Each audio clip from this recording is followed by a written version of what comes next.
My name is Trent Kennard. I was born in St. Anthony, Newfoundland, only because that's where the hospital is. My hometown is actually Brig Bay, Newfoundland.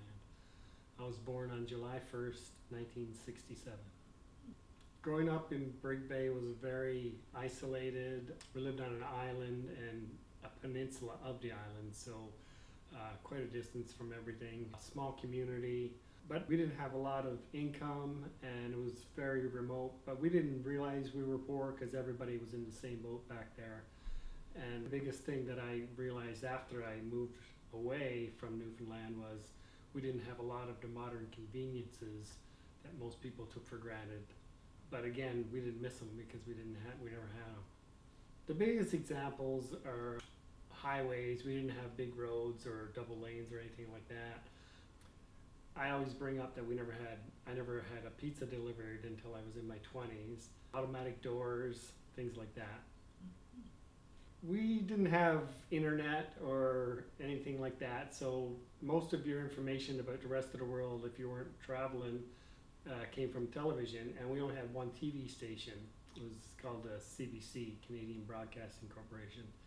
But a lot of the TV shows were set in the United States, so that was our window to the United States. First time I moved out of Brig Bay was when I was 17. I went to a town on the island called Corner Brook. I did 1 year of university. But then I left for good in June of 1986. I left the island to go to basic training for the Canadian military. Basic training at that time for most of the country was in a place called Cornwallis in Nova Scotia, which is one of the maritime provinces. So technically the job title was communications research. That was more of a cover name. What we actually did was military intelligence. When I moved to the United States in 2002, I was still in the Canadian military. I was on an exchange program with the US Navy. So I went to Pearl Harbor area of Hawaii. A bit of a culture shock because I wasn't used to having sunshine year round, and it was a different lifestyle there, but a very comfortable lifestyle.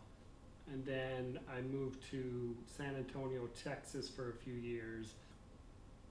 That was probably the biggest culture shock, even though it wasn't a great one, but it was pretty hot there. Actually, when I moved to the United States, I planned just to go for the 3 to 4 year deployment and then move back to Canada, but I ended up staying, and it's been 23 years now. But I've always had it in the back of my mind that it's a possibility I would move back to Canada when the time is right. Initially, when I moved to the United States, I was on a NATO visa, which is a military visa that expired when I retired from the military. So I went through the process and got the green card, or permanent resident card, which that expired after 10 years, I believe.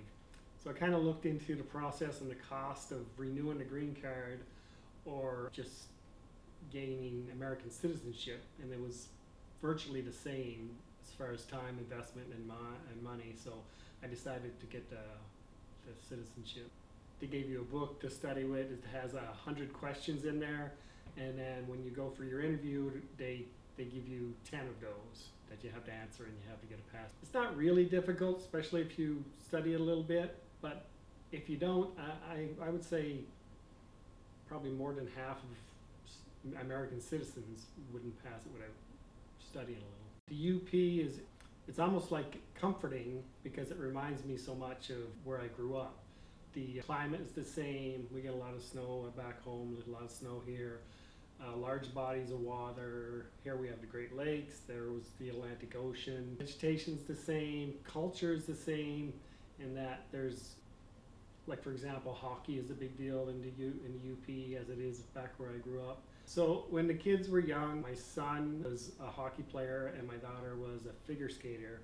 So we poured a concrete slab on the side of the house and built boards. And we had our own rink with boards and lights and netting and everything. And there was once on the local radio station, they were discussing the rinks in the area and how some people had home rinks. And one of the commentators at the radio station mentioned seeing our rink at night, and it was all lit up, and he referenced it as, I think that guy's a Canadian up on the hill with that rink. I'm getting a little older now, and I lived, you know, I've been around. I've done some things in my life, and if I could go back to young me, or even speak to a young person today, I would definitely recommend that they travel as much as possible. It's way different than watching a video or you know, reading something online. You go and you experience different cultures and different people, and just soak it in.